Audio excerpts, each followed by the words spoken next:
Zambia is well known for its safari animals, but also for the struggles of its people.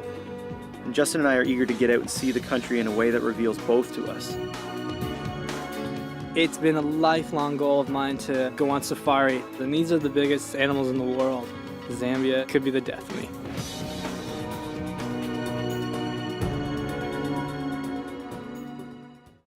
After traveling the world for a year, Justin and we were charged with a whole new energy. As I got further away from my old life, I started to realize that this is where I need to be. This is now my lifestyle. One day, I hope to say that I've seen the world, but that day is not here yet.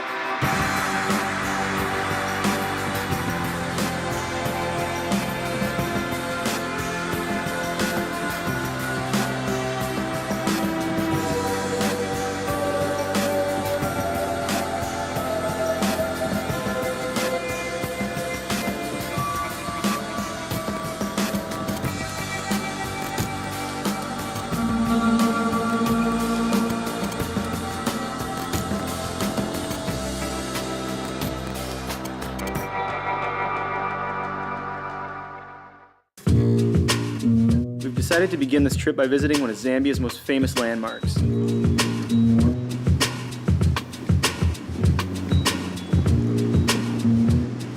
Woo!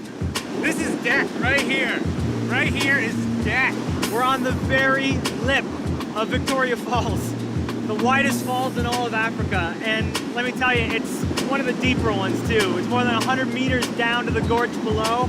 There's no safety rope, there's no cordon, there's nothing tying us back. This is free-flowing water right over the edge.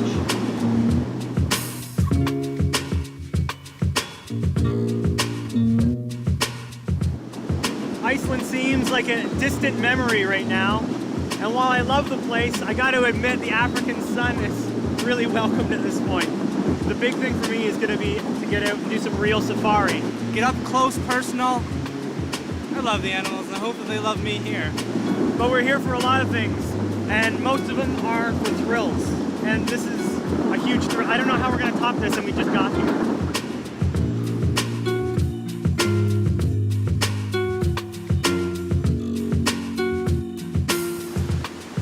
We plan to do some whitewater rafting. We've done whitewater before, but we've never done anything like this. I want to get close, but I want to survive this trip. The Zambese's notoriously turbulent water.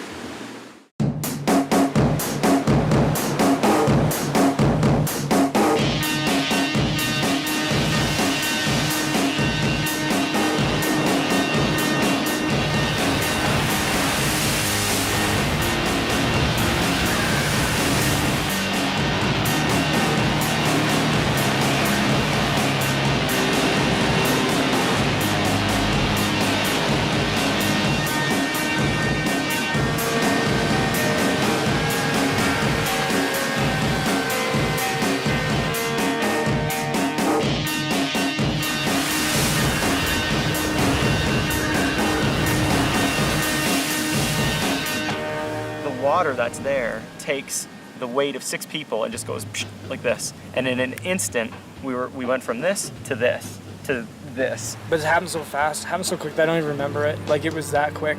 Andre, he got tossed well clear of the boat because he wasn't able to hang on to anything except the camera. He had to get rescued and thrown on another boat temporarily. It was wild. We really want to see the culture and the natural side of Zambia, and we're not going to find that in Livingston, so we're going to hit the road almost right away. I just hope Justin will respect the more dangerous animals, because he has a tendency to really push the limits of nature, but I think this first place that we're going to visit should keep him in line.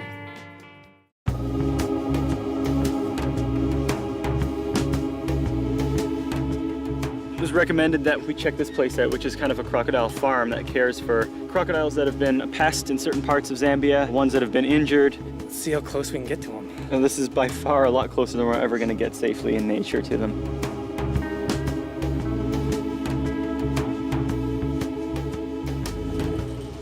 Come on, come bite me.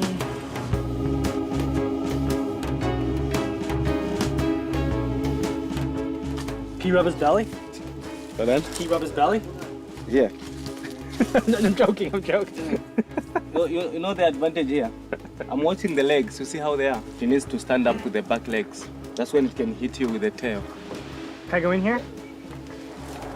He's pretty calm right now. He's not really moving that much. Very calm. Jeez.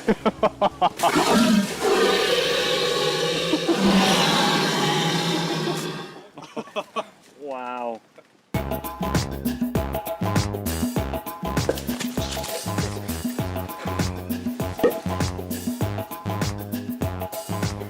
Okay. Wow, he's big. Can we feed him? So just pick it up and throw it in his mouth? I feel like I'm bowling for crocodiles here. Got my bowling ball. Oh. That was a good shot though. Gone. He's still hungry by the looks of it.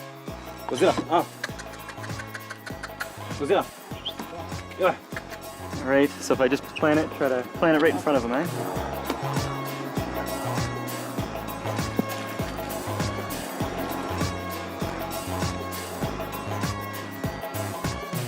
The only way we would have gotten this close to these crocs in the wild is if we were prepared to never come back. So, and this is the reason for coming here. It's certainly a thrill to be able to get this close to wildlife, and I hope we can do it with some of the other animals of Africa.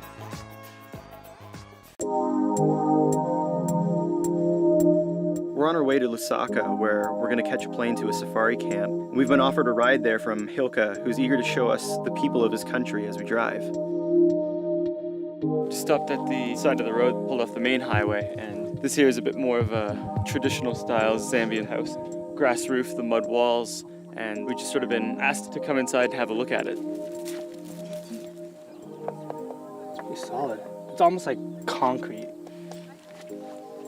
Under this is like their form of bricks is they get like paint tins and they fill them up with clay and they turn them upside down again, and as soon as they've gone hard they pull them out and it comes like low round bricks, and that's what they use to build the main structure of the house together with the wood. Do you live here by yourself? You got pretty much everything you want in here. There's stuff here to do dishes and knives and forks and pots and pans. It's a small area, but it's got all the same elements of home that any home has. And you got a guard dog.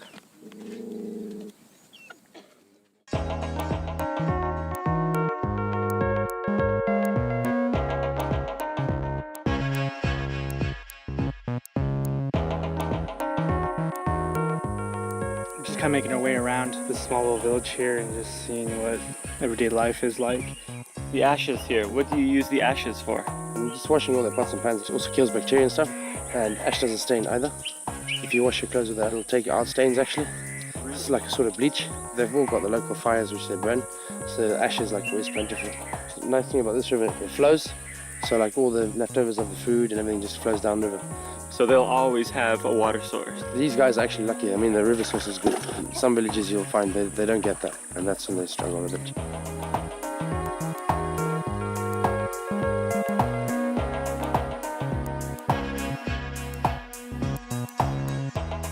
When I first came to Zambia, I was a couple of weeks old, and then I grew up, and then my mom first had a job at a school, which I went to later, which is just up the road here.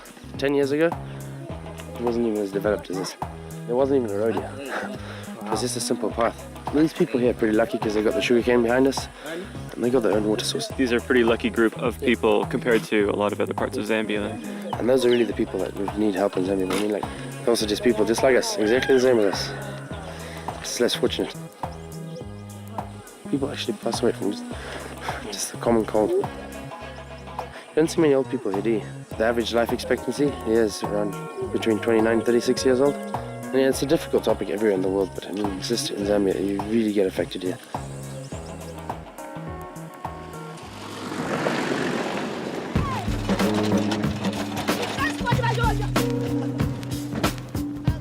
Looking for a bit of a snack. You say this sugarcane's pretty good, eh? We'll buy some now and we'll see what you guys think of it. Do you just bite through it like, ah? How do you do it? Use your teeth normally like this, Yep. and you just pull down the strips like this. Okay. Normally the deeper the better because the inside is the sweetest part. Give it a bite to see how hard it is. You're not exactly going deep enough. No, I'm not going deep What you're enough. really supposed to do is like sort of bite a piece off and put in your mouth.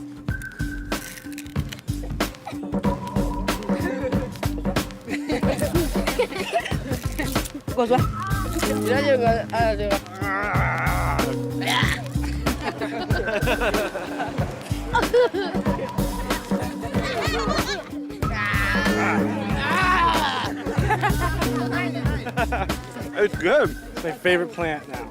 This is like a toothbrush for them too, because the fibers just brush their teeth. The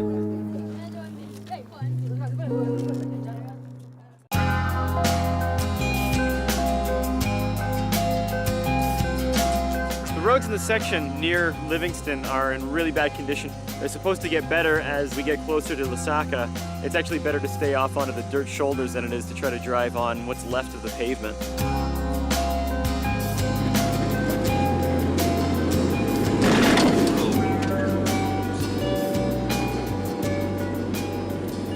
Two tons of coal just lying on the road. And one bag's even black, so at night you're never going to see that. Can you imagine hitting that 100 k's an hour? Oh, you'll be screwed. Just pull it off. Just at least move the black one off. It's heavy. What we often find is just coal bags, concrete blocks sometimes, bricks that have fallen off, large amounts of hay bales. Within a couple hours, some farmer will come by and see all this and scoop it all up and it'll be gone.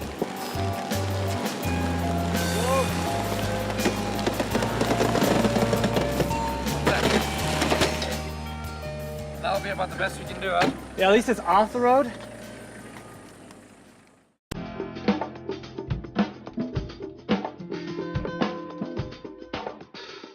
Every time we make a little stop, we're seeing a little bit more of the people and how friendly they are. Thanks. My name is Scott. Okay. Nice to meet you. Thank you for letting us come see your place. This is your water source? Yes. This is where you get your water from? What I'm drinking. Mm-hmm. Yes. Why is there a fence all around here? This is my garden. You've got sugar cane, cabbage. Also notice you're making bricks.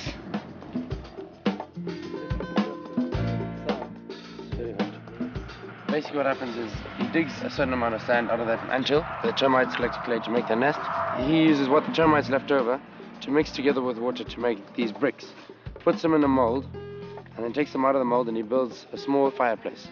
In that fireplace he will light the coal to make sure that the bricks get cured quickly and everyone comes and buys them from him. So that's basically one of the ways in which he's making money. Which is a pretty clever idea actually, because he's basically using what he can here to make a living for himself.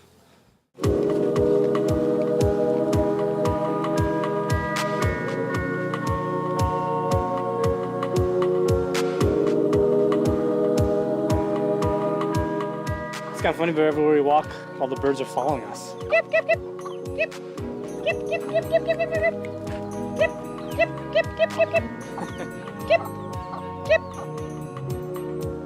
They listen to the hen that feeds them.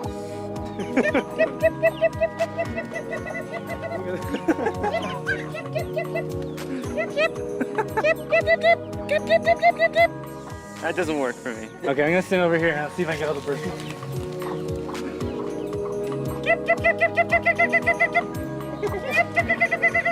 Got halfway.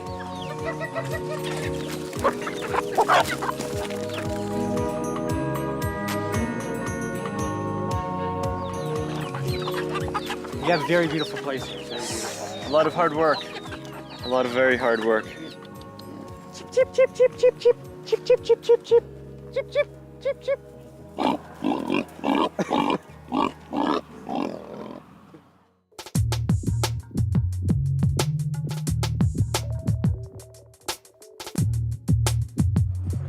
I'm just at the neighborhood bike shop. Side of the road service. Everybody here rides around on bicycles. We're not too far from Lusaka now. It's probably less than an hour, but the sun is almost set, and after dark is when it really becomes dangerous. Even people who know what they're doing, like Hilka, I should get off the road. Even people who know what they're doing, like Hilka, there's no amount of experience that can kind of prepare you for driving at night here. Just making sure the fan belt's tight. To make sure that we have lights for sure on the way. I miss my bike. The main thing I think they do a lot here is just flat tires.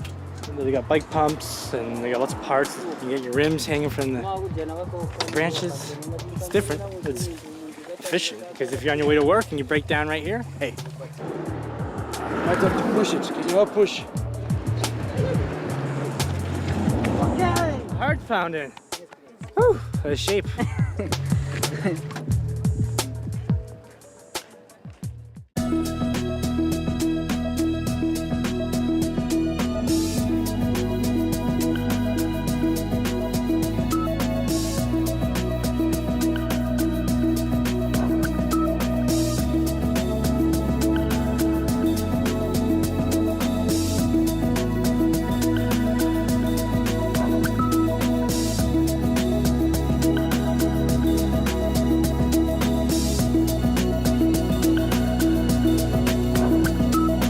Just about reached Lusaka, and lucky for us, it seems like we're going to avoid having to drive in the dark. We're going to say goodbye to Hilka tonight, and tomorrow it's off to Mfui.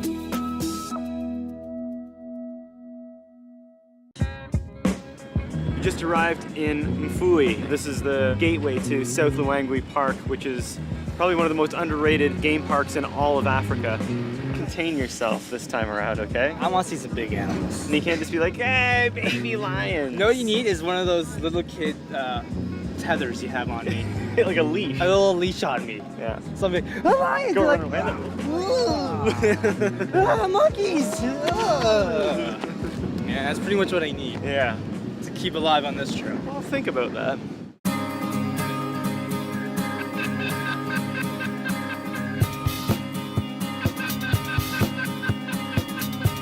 Mfui's not so much a town or a village as opposed to a region or a series of villages that all lie along this main road. You can see that it's Sunday. People are either at home or on their way to or from church. And we've been lucky enough, traveling around the world, to be able to really get a much keener sense of culture by opening ourselves up to a lot of the local religions. On our way out to Star Safari, we asked our driver, like, is it possible to just kind of stop by and see one of the churches? We went up to the door and kind of poked our heads in, and 3 or 4 people all jumped to their feet and said, you know, of course, you are welcome, and made space for us right at the very front.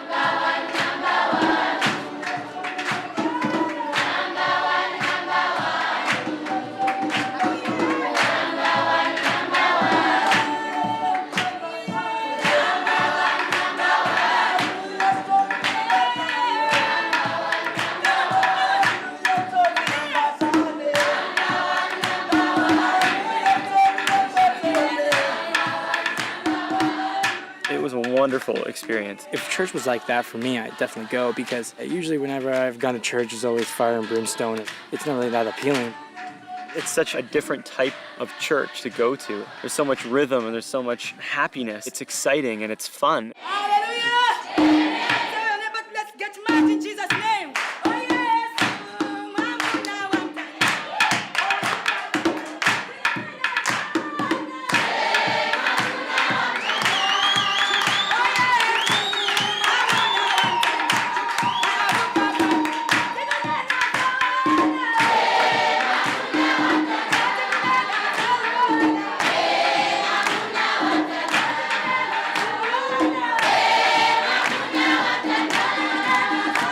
In amazing harmony with each other, all singing different parts of the hymns and the songs, and it's honestly the most beautiful music to hear in person. It almost lifts the roof off the place. It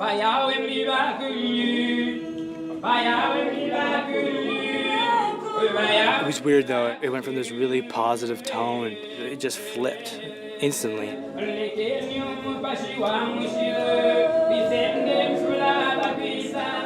People started crying and people were getting really, really emotional, and all the happy singing kind of went into a chant. I've never seen anything like that before.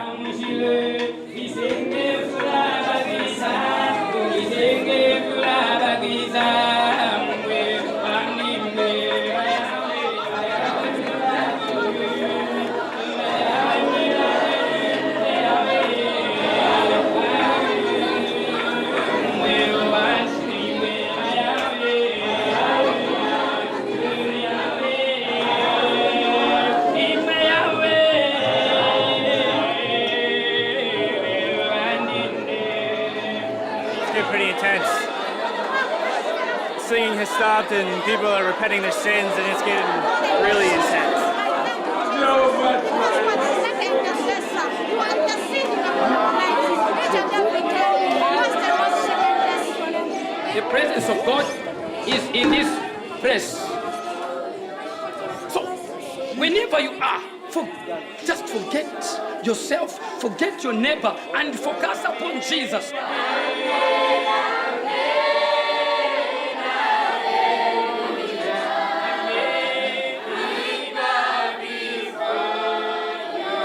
Estimates say 1 in every 3 people has HIV or AIDS here. I mean, 1 in every 3, 33% of the population.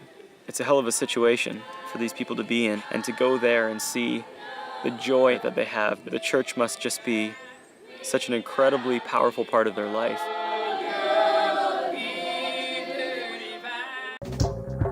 We've arrived at our safari lodge. This shack here is where we'll be staying tonight. Oh, welcome. Welcome to our lodge. We have a room here consisting of separate beds, bathroom. The monkeys are in here, but they're sleeping. I don't want to wake them up, because if I wake them up, the monkeys be jumping on the bed. Got this. This is full of cobras. I won't open that for you because that's just bad news. Alligator lives in there. It's a lot different from just being at a hotel. You are in a national park right now, and so at any point, day or night, you can have real wild animals roaming through the property. It's dangerous. We're gonna go on a night safari tonight. Apparently there's lions coming by here, hippos, elephants, you know, there's leopards. Ever since I was a little kid, being on safari is something I've always wanted to do. To finally see the world's biggest animals up close and personal is like a dream come true. We're officially on safari now. We've got Phil here. Phil's gonna be our guide and driver. We've got Mago, who's helping as a spotter. And we've got Colleen here who's on as, I guess, an honorary spotter as well today. The sun's basically gone and we're on night safari. The only light we have is right there. And we're looking for the nocturnal animals. Just got a small bull elephant ahead of us on the road. I don't know if he's gonna move or not. As long as Oney's got no backup and probably wasn't in the mood to fight, he just wants to carry on and go and find some grub. We won that one.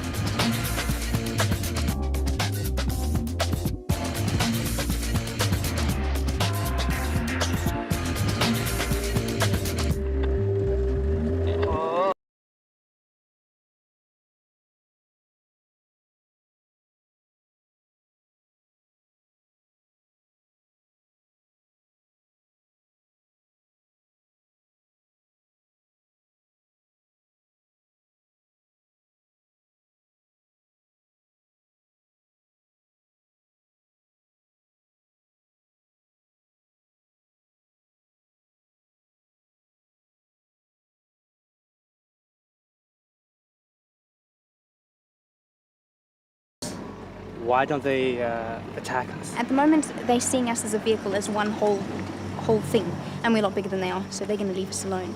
It's when we start standing up and splitting ourselves up that they actually see you as a person and see you as a threat. All in all, not a bad first night, I think. Pretty successful. We saw some hippos and we saw some giraffes, some zebras, some lions.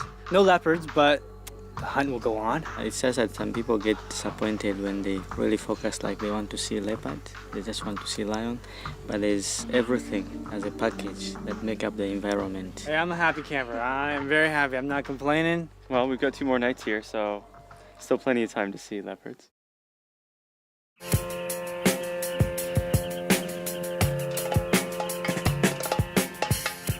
Woke up a little bit earlier this morning so that we could try to catch an African sunrise.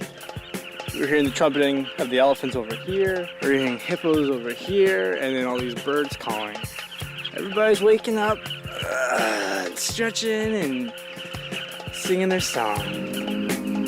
As soon as the sun comes up to the moment it sets, I just want to be out in safari. Like, it doesn't even matter if I have to be up like at 4 in the morning. I just honestly don't want to miss a second of it.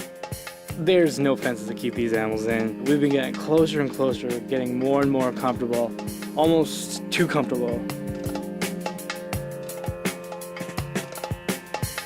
I had this dream last night about working with my old company in Hawaii, and my boss was like, you got this to do, you got this to do, and you're late with this, you're late with that, and I'm all freaking out. And then I wake up and it wasn't a dream, it was a nightmare, and I'm like, man, I'm living a dream. I'm in Africa, and my job today is to see as many animals as possible. Yeah, it's awesome.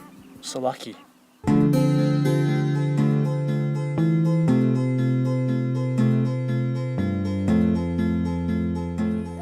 That takes a lot of strength in your neck and shoulders and back and legs. I probably couldn't even carry that.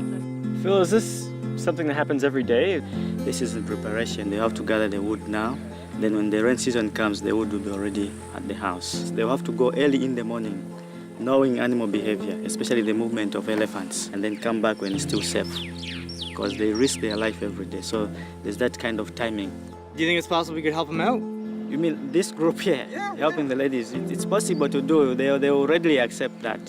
But you know, with the system of African culture, where males have got specific duties that are different from the females. We'll just take in the car, load all the girls up, and we'll take them into town. Free ride. What do you say?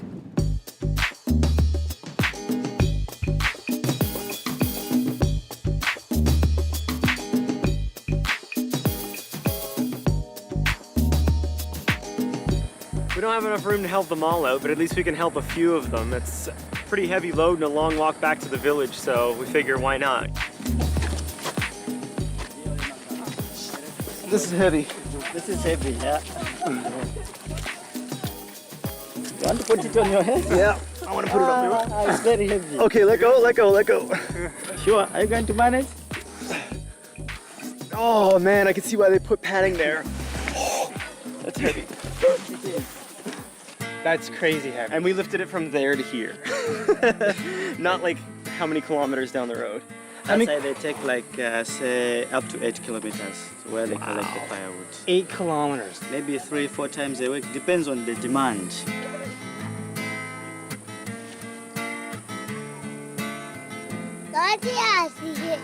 She picks up the pile of wood, places it on her head, balances it, walks over, grabs her son, breastfeeding, and just keeps walking around. And that's quite the woman right there, jeez. How are you? How are you?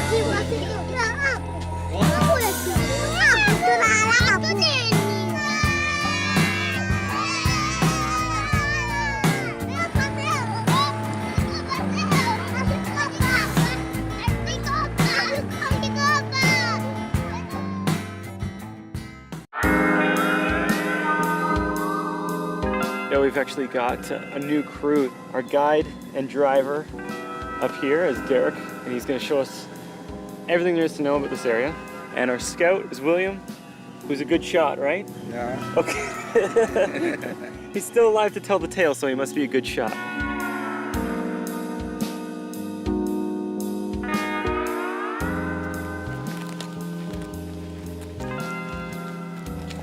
I can't believe we've gotten this close. It's really close. You guys want to get a bit closer? Shall we have a go? Is it? Yeah, if it's safe, definitely. Yep, you got the scout. Let's go down. Great. Okay.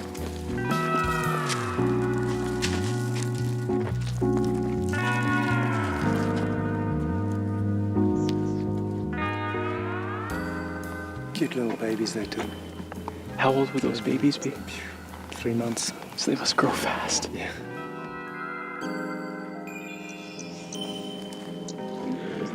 You can hear the birds getting excited. So that wakes up the host. It's a complete symbiotic relationship, I guess, is it? That they're helping each other out? Yeah, they can warn the hippos of danger, but the oxpeckers are cleaning ticks and cleaning the wounds from fighting.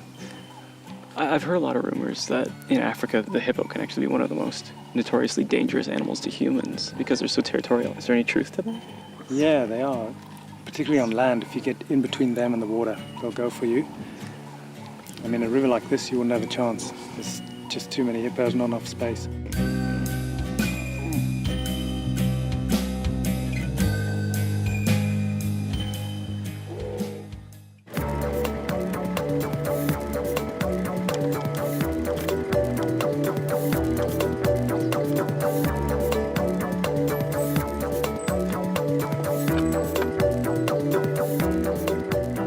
This pack of lions have been feasting on a buffalo and their bellies are full. They're so full they can't even move. And they're blocking the road for us, but it's definitely funny to see because they look like they're almost in pain. They can't even get comfortable. They're just constantly shifting around. Looks like they just had a big Thanksgiving dinner, and we all know what that feels like. Look, he even can't even get up. In seconds of mashed potatoes.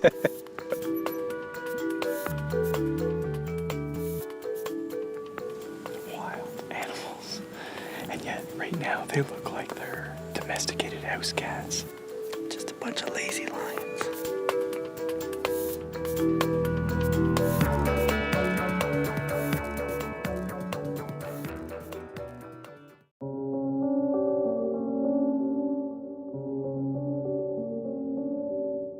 The sun is almost gone now. Here comes something through the bush. Now we've got hyena coming out because we're quite close to the kill that these lions just made. So the lions here are resting from the kill that they made right there, and the hyenas right there are going to that kill right there. The hyenas, they've started on the kill. You can hear the cracking, the crunching the bones.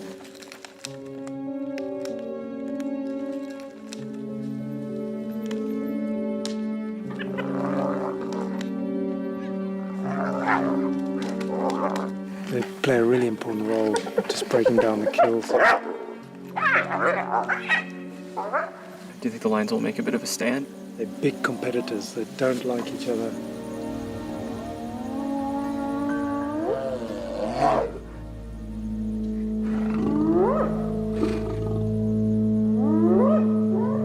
But have a showdown here.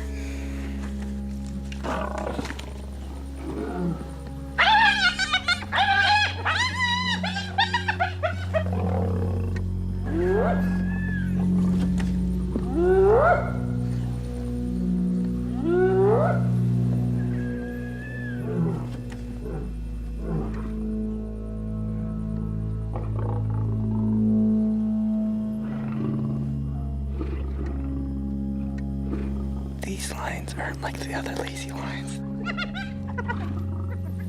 Right in the middle of a war zone.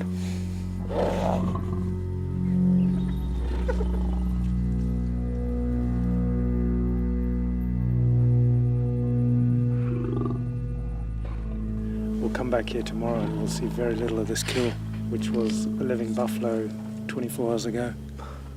Amazing.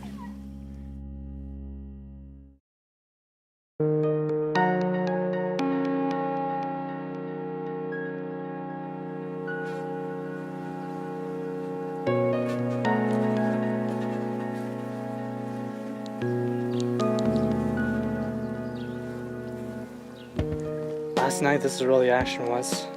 There's not much left. The carcass of it really doesn't even have a smell. That's how picked clean this thing is. You know? Do you think that the hyenas will come back and have another go at this again tonight? Yeah, I reckon so. I think so. There's still quite a lot for them to chew. By the time it's all finished, we'll just literally have the head left. All this will be chewed up, made into hyena dung. These are hyena droppings. They chew up bones, and like we saw last night. So there's a lot of calcium in here. If you're short of chalk for your school, you can use this stuff. Bush chalk.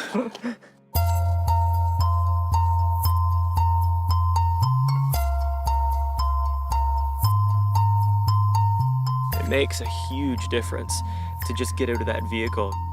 When you do that, you're breaking a safety zone for yourself, but you're also breaking a safety zone for the animals. You immediately realize that you're within their environment. You really go outside the last level of protection and really become one-to-one with these animals. The lions just over there have just sort of spotted us. Same lions from last night. We'll try and keep very close together, walk like a snake, see how close we can get before they get agitated.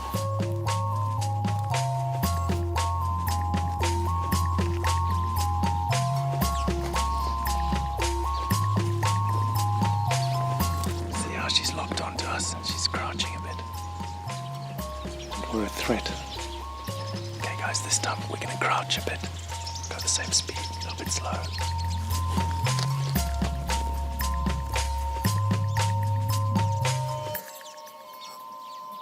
Okay, you see the female's got up. She's a little bit agitated, getting a bit close. She's got to make a decision whether to go or stay aground.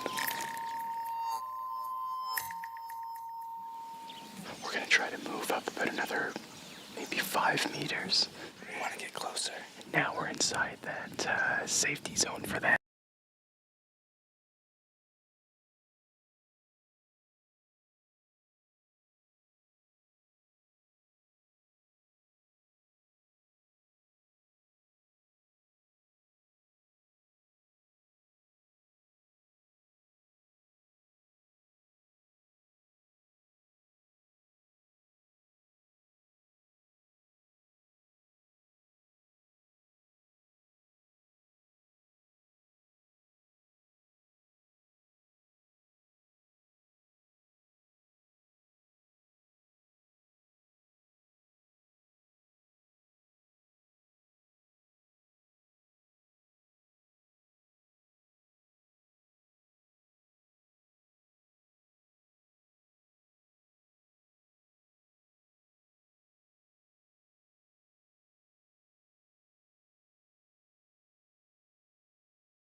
We enjoyed the walking safari so much and being right in there with the animals that the suggestion came that we stay in the elephant hide. This is the ultimate tree fort. There's no walls, there's no roof. And underneath your bed are monsters. We've pretty much seen all there is to see. Well, almost. The leopard. We're in the final stretch of this trip, and I haven't had enough of the safari experience yet. I could easily spend weeks here. We're on our last night out on safari, and we've got a new guide and driver tonight. We've got Patrick on board. He's kind of the resident leopard expert, you could call him. So we're hoping that with his help, we'll be able to locate some leopard, which is really the only animal that Justin and I were hoping to see that we haven't seen yet. It's all up to nature at this point. The leopard actually was somewhere around here, and she has moved through the thickets somewhere there. So we reckon maybe she might come out over that direction. There's a leopard. See?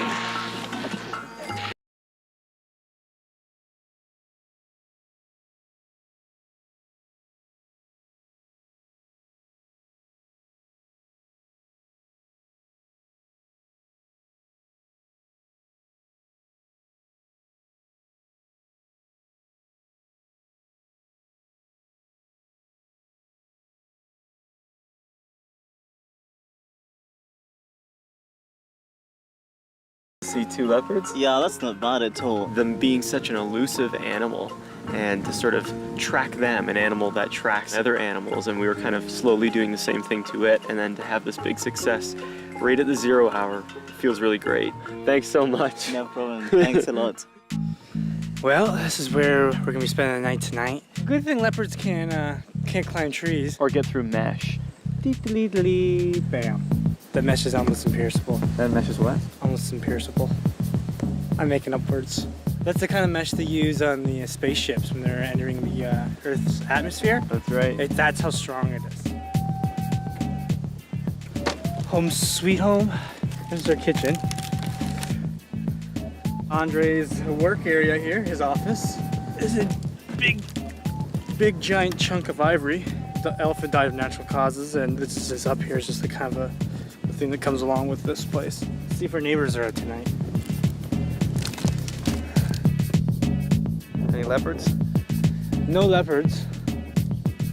But we got a lazy lion. I'll show you a lazy lion.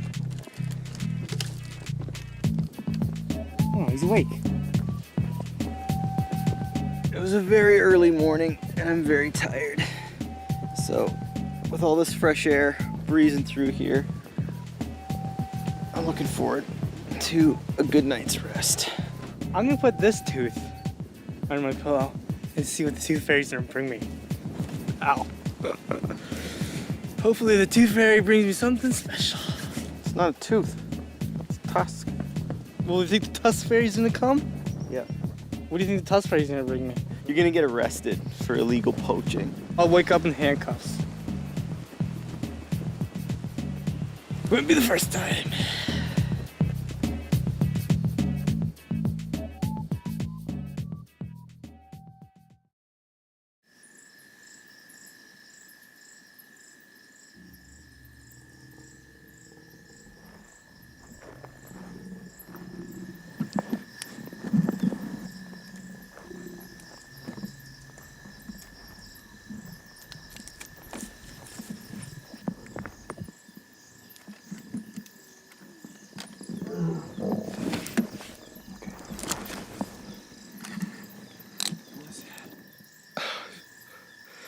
We just had all pack of lions just go underneath us. My heart is just pounding like this. How many did you see? About 5. 5? I saw 1, and that's enough. The world's greatest tree fort.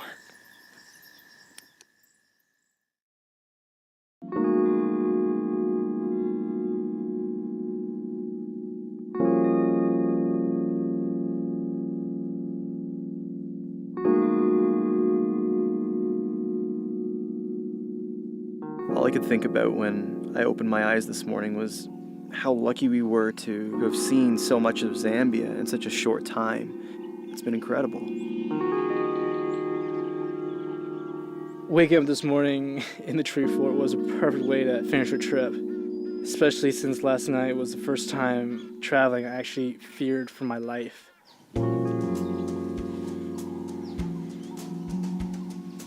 Sun's just come up, so it's probably a little bit past 6 in the morning, and we successfully survived our night out in the open air in Africa, and I loved it. I love just being able to look up at the stars and have this breeze coming through and constantly hear all these animals. Last night was probably the best night of my life. It was so scary. What did the tusk fairy bring you? Nothing. Except for a sore neck. I think the tusk fairy is afraid of the lions. I can't believe that we have to leave Zambia already. What a trip. It's one of these places that really tests you. I couldn't have asked for a better experience of Southern Africa, a better representation of how amazing it can be. Can't control nature, that's one thing I've learned. I think it really does register now that it's one of my favorite places on earth. It just has such a feeling of enormous life and such struggle for happiness, but still such happiness. Sure as hell appreciate what we have. Last year, we really wanted to go on safari, but it never worked out. We never made it to Africa. It took 1.5 years to get here, but it paid off. It's, one of these trips that you never forget.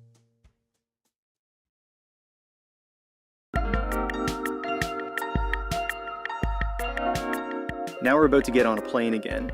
We made the drop decision to fly across the Mozambique Channel to a place we really don't know too much about. We want to find out why Madagascar is so unique, why it's never in the headlines, and what bridges this island to the rest of Africa.